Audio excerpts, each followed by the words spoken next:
What is up, people? Hope you're all doing well. Welcome back to more esports talk, a topic that's been ever lingering over the past few weeks about Censor. Doug Censor Martin, we've talked about plenty of times so far this season, a striking amount of times considering he's not even a starter in the Call of Duty League. And yes, I know the title, and I know a lot of the comments out there are going to say, we knew this, Jake. We already knew he was not going to play in Call of Duty League. I would be lying to all of you guys to say that I thought the same, especially over the past couple of weeks when we heard rumors of Zero being replaced. Obviously was replaced by Happy and not by Censor. You have to wonder, though, for a guy out there who, when it comes time for motivation, when it comes time for actual reassurance out there of setting his goals and trying to achieve them, there is no other Call of Duty player, borderline no other esports player, who has the same amount of positivity, at least as a public persona, as a guy like Censor. And he's definitely convinced people like me that he had a chance to play this season. That was until recently, though, of course, when Zero was replaced by Happy. Of course, you bring it back all the way to the start of the season. He was a controversial signing. No one out there is denying that. I would say the likes of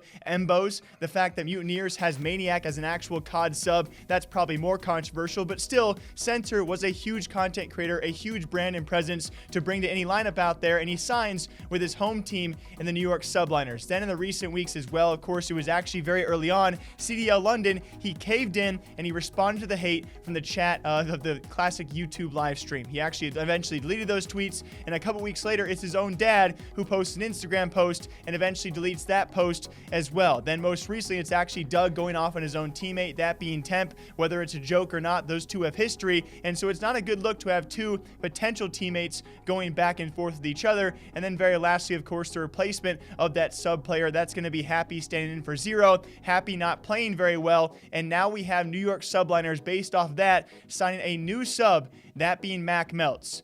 All of this adding up, guys, do I think Censor will play this season? It doesn't seem to be the case, albeit, though, with the way that Call of Duty is going, we could see the next event, all of a sudden, Censor gets his opportunity. I am just very curious what New York is going to tell this guy when it comes time for the end of this first season. If Censor really wants to be the biggest esports player and entertainer in the entire world, don't you have to play to be the biggest esports player? I think he would agree on that as well, and certainly when it comes time for the end of this contract, whether he was signed for 1 or 2 years, does he go somewhere that's actually going to give him a chance to play? If there is any team out there who should be using one or both of their subs either interchangeably or giving them a shot, it's a team like New York Subliners, currently in last place in the league, 1 series win throughout this entire year. Yes, they've had some close series. Yes, they've played against top talent out there. You can say that for the likes of any of the bottom teams currently in Call of Duty, and certainly when it comes time for looking at one of the most struggling teams, New York and probably Toronto or maybe LA Gorillas are the first to come to your mind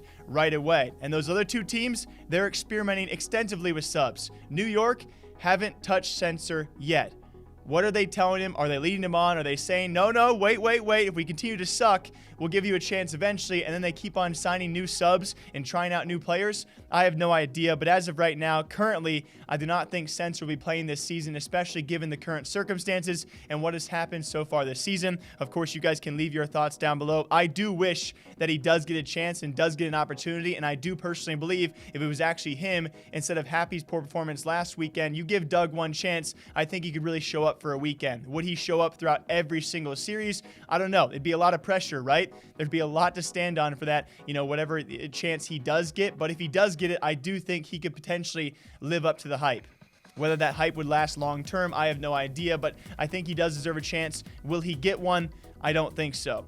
Very curious what Doug Censor Martin's opportunities are going to be following this first season. Will he be signed again? Will he continue as a sub player? Will he try his best to actually start next season of Call of Duty League, this season of Call of Duty League?